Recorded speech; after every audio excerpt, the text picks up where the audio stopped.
Dr. Kunzumuddin, a senior IVF specialist in India, started his career in 1997 and was instrumental in starting many IVF centers inside and outside the state of Kerala. He is the managing director and chief IVF specialist, ARMC IVF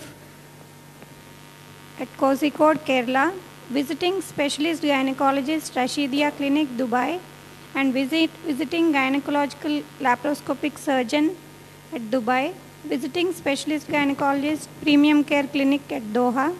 He has been an invited faculty member to many conferences at state, national, and international level.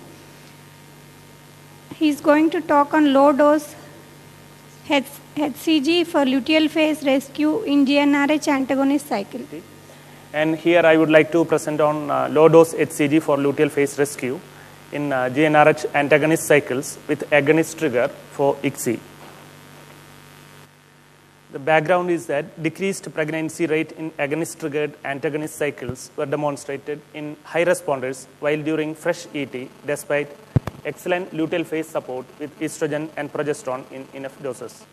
Humaydan et al. And his study, he has studied a lot on this topic regarding the HCG support and the decreased pregnancy rate in the agonist triggered cycles. And there is increased incidence of OHSS reported, which requires hospitalization in 2% of cases, even if it is agonist triggered and the fresh transfer is being done. And after all, there is increased cost of treatment in all freeze frozen frozen thawed cycles, because we do get a lot of patients from outside India, mainly from the Middle East. So for them, it is very much inconvenient if it is a frozen cycle to come in a later cycle for the transfer, frozen thaw transfer. And not only that, it increases the cost of the treatment by doing the freezing. GnRH antagonist is a reversible, rapid and short-action drug. It acts on the pituitary and remains reactive to agonist trigger as an alternative to HCG because of its short action. And GnRH agonists are as effective as HCG to induce an adequate final follicular maturation. In fact, it is better than an HCG trigger. Agonist releases FSH in addition to LH. This is a comparable difference between HCG trigger and agonist trigger. This increased FSH secretion also induces LH receptor formation in the corpus luteum, and it optimizes the corpus luteal function.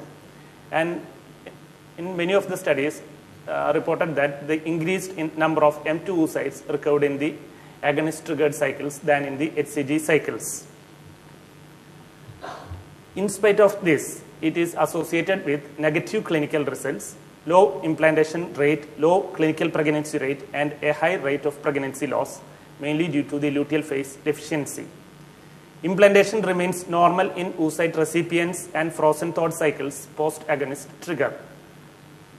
So, the pregnancy rate in the frozen cycles and the fresh cycles of this the agonist triggered cycles are quite different, and that itself shows that it doesn't have any impact on the oocytes or on the embryo.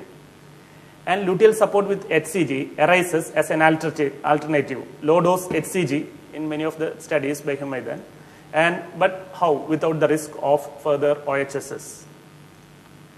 So we had a prospective study conducted between April 2012 to September 2012. And the inclusion criteria were IVF or ICSI, the procedures selected, and female age between 20 to 40 years, and BMI of more than 18 and less than 35. High risk of OHSS, mainly PCOS patients. That's total dominant follicles of more than 16 millimeter in 14 numbers on the last day of stimulation, that is on the day of trigger. Ovarian stimulation was done with the recombinant FSH Recagon from cycle day 2 to it started 100 to 200 units for 6 days, and the dose adjusted according to the ovarian response. Antagonist fixed day protocol, cetrorelix 0.25 milligram subcutaneously daily continued and up to and including the day of trigger. And single bolus injection of leprolide acetate at 2 milligram subcutaneously were given, and oocytes were retrieved 34 hours later. An injection HCG 1500 units IM after oocyte retrieval, that happens mostly on the 35th hour after the trigger. Then on the day of embryo transfer, and then 3 days later. So total 3 doses. Serum beta HCG done on 12th day of embryo transfer and positive biochemical pregnancy were demonstrated if it is more than 100 units. And transvaginal sonography was done 3 weeks after the positive beta HCG.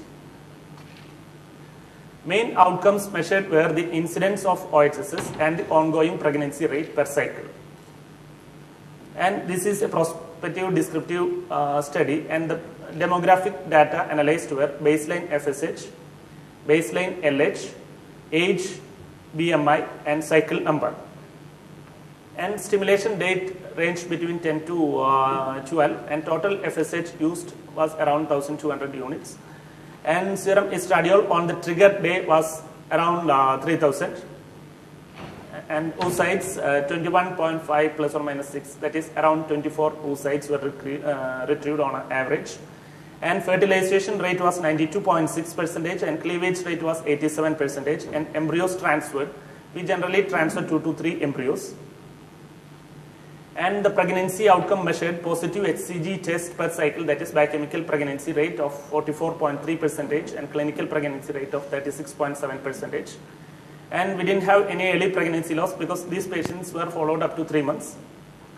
And we had 6 cases of, out of these 100 cases, we had 6 cases of clinically significant late OHSS and 3 required admission. And all cases were twin pregnancies. And to discuss further on this topic, and the important fact that there were no early onset ovarian hyperstimulations, and high clinical pregnancy rate in patients at high risk of OHSS, that is comparable to the HCG triggered fresh cycles. And the overall incidence of OHSS in high risk patients undergoing COH has been reported as 32% in various studies. This is the average incidence of OHSS in HCG triggered cycles. And identification of high risk patients, there are a lot of criteria used. In one criteria by Ash et al., it is estradiol on the day of HCG more than 6,000, and if it is a retrieval of more than 30 oocytes. And another study by Papnikolo, it is more than 18 follicles of more than 11 millimeter on the trigger day. It has more specificity, that is 83% specificity. But despite intensive luteal phase support, in an early pregnancy loss of 80% in GnRH triggered patients were reported. Low pregnancy rate, that is due to abrupt decrease in steroid hormones, endometrial instability, and it compromised receptivity and implantation of in the endometrium. But here HCG, it's due to its potent luteotropic action, it restores endometrial stability and receptivity. GnRH agonist trigger reduces OHSS, that's a demonstrated thing, that is due to the luteolysis causing decreased VEGF concentration and initiate the apoptosis cascade in the granulosa cells. And subsequent pituitary depression suppression also helps. HCG administered 35 hours after agonist restores luteal phase without causing further OHSS. To conclude, use of HCG in luteal phase post-agonist trigger is associated with normalization of clinical pregnancy rate. It supports the concept of reducing OHSS as well because it is in the low dose. Single embryo transfer may be an important complement to the protocol, which can be highly recommended. And it allows the transfer of embryos in fresh cycles and reduce the cost of treatment in that particular stimulation cycle. And now we are in the, because this is only a prospective study, now we are in the case controlled randomized study between the, what will be the exact dose, because many studies have reported 500 units, some studies have reported 1000 units, some studies in 1500 units. So there is no consensus on this what does this low dose means. So we are comparing the dosage of HCG and also comparing the just without HCG also. So I think I can present the data in the next meeting. Thank you. Thank you for the patient hearing, and I acknowledge this to our colleagues, Dr. Srija, Dr. Premu, Dr. Bhavin Balakrishnan, and he's here, Dr. Venugopal and Dr. Hesina.